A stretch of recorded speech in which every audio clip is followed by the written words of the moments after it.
Hogwarts Legacy, the latest from developer Avalanche and publisher WB Games, presents itself as an open-world RPG set in the Harry Potter universe from the 1800s, around 100 years before the events of the books and movies that fans are familiar with. With purchase of the deluxe edition, I myself, like many others, was granted an early 3-day access to the complete game, specifically my experiences with the PC version of the game, with many mental notes taken that I will express here. Now, this is not my retrospective of the game, as that will come after I've fully finished the experience, which includes the main story with an extended run of the open world and a handful of side missions. Within the first 10 hours, I've only had the time to roam through certain sections of Hogwarts, Hogsmeade Village outside the castle, and a portion of the Forbidden Forest.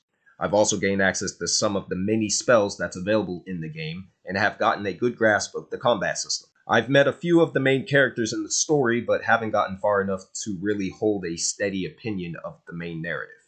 I've also gotten a broomstick and have experienced the flight mechanics firsthand. So, to get the big question out of the way, is Hogwarts Legacy good? Is this a good game?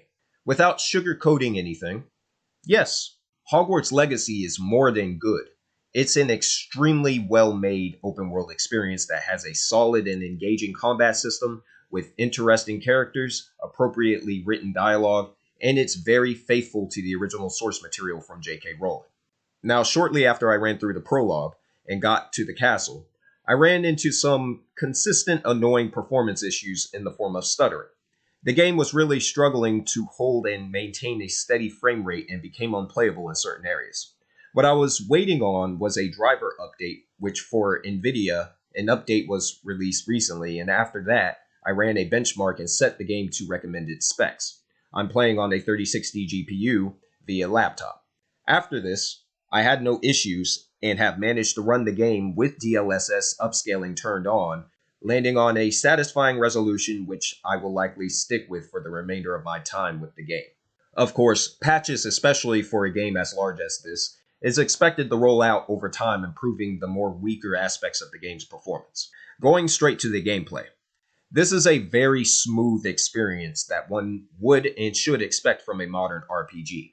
The controls are responsive and immediate. Controlling your character doesn't feel weighty or floaty, and this extends to the combat system, which has some padded layers of depth, with a simple UI that makes the whole system work more than it probably should. Spells are kept locked to a 4-icon selection that can be upgraded a minimum of 2 more times from what I noticed in the skills menu, totaling to 12 spells that can be swapped out on the fly without pausing the action.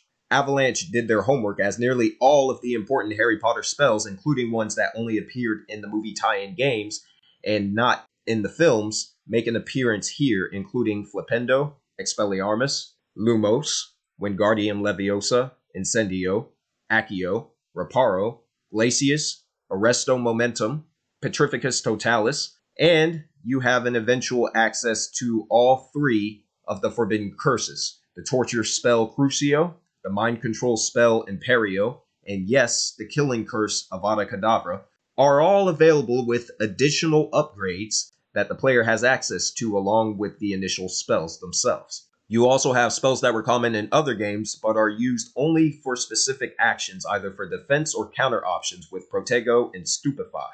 You have access to what's known as Ancient Magic, which are essentially execution moves that are periodically available to finish enemies off in combat. And you have spells that are used exclusively outside of combat, which includes Lumos and Alohomora. There's even a spell where you can turn invisible, but it's said that it's not as powerful in effect as an invisibility cloak, which I assume isn't available in the game since this ability is upgradable. So the whole suite of important Harry Potter spells are in the game.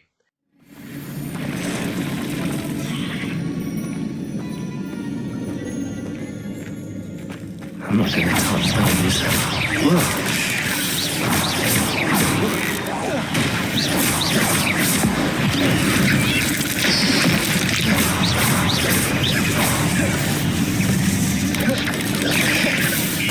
Potato.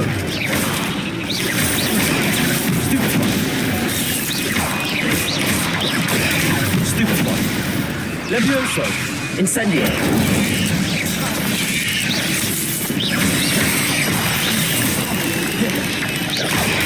Stupefy.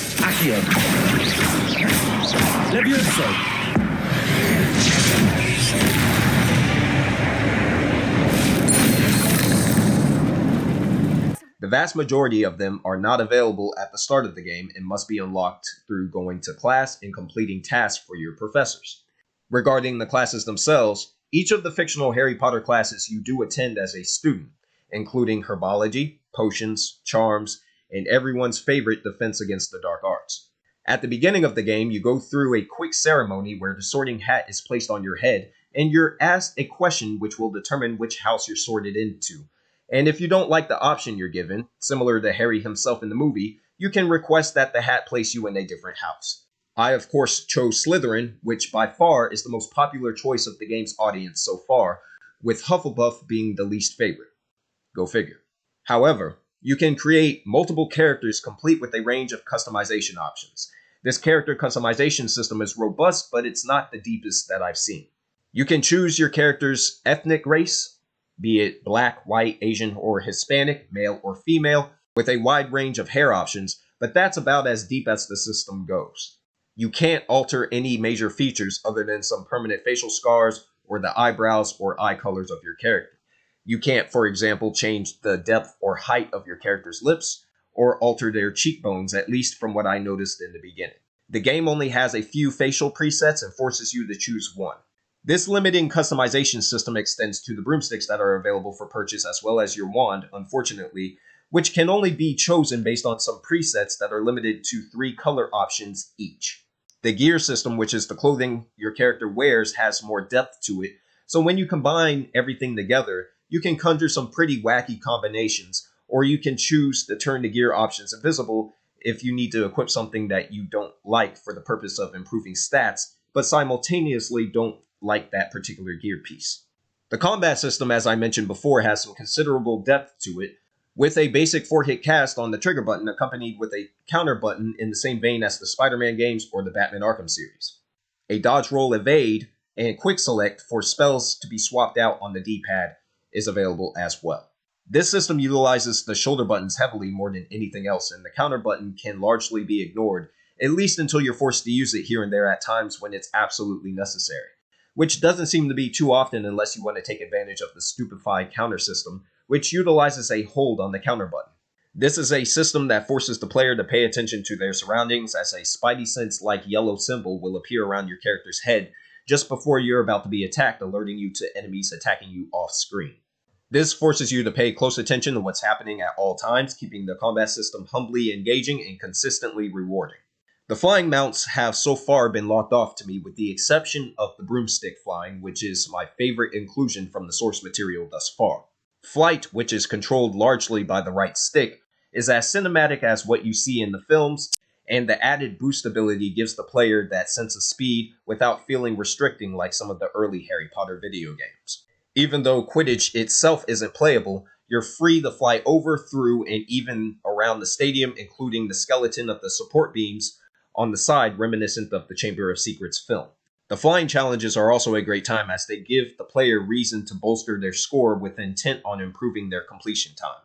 There are several nods to the movies, the best of which is the entrance to the Chamber of Secrets, which the chamber itself is locked off in the game, but the player is free to enter the girl's bathroom to discover it as it exists in the movie, minus Moaning Myrtle, who technically hasn't attended Hogwarts yet to be killed by the basilisk at this point in the timeline. The same goes for other missing characters such as Hagrid and Tom Riddle Voldemort himself. All in all, just judging from what I played of it thus far, Hogwarts Legacy is a triumph in the use of a popular creative license that we don't see very often in the video game industry. In fact, a game like this that's based on a popular IP like Harry Potter is extremely rare. Outside of the Spider-Man games and Guardians of the Galaxy, the last time there was this much care and attention put into a creative license like this was with the Batman Arkham franchise. WB Games and Avalanche have created a very carefully handcrafted experience for Harry Potter fans, and even though non-fans can play and enjoy the game too, I can't memorize 10 magical herbs, let alone 1,000 magical herbs and fungi. Where would you even use them all? Doing some fucking Naruto shit. Like,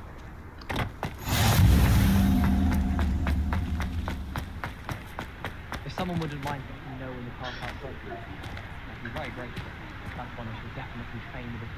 Oh shit. Yeah, that would be interesting.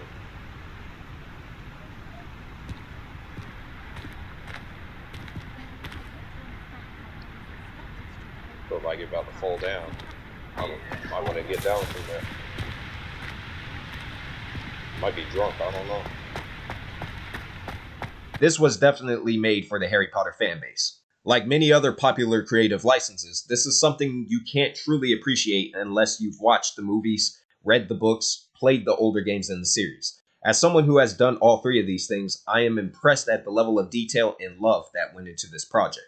It's truly the definitive RPG Harry Potter experience that we fans have always wanted. So the whole trans controversy with series creator J.K. Rowling, it's not something that's going to tank this game. The majority of us don't care about some controversy. For those in the minority, the rest of us will enjoy the product that was made by fans for fans. And the complete retrospective for Hogwarts Legacy will be uploaded as soon as I finish the game, which will take some time as it's not a short experience.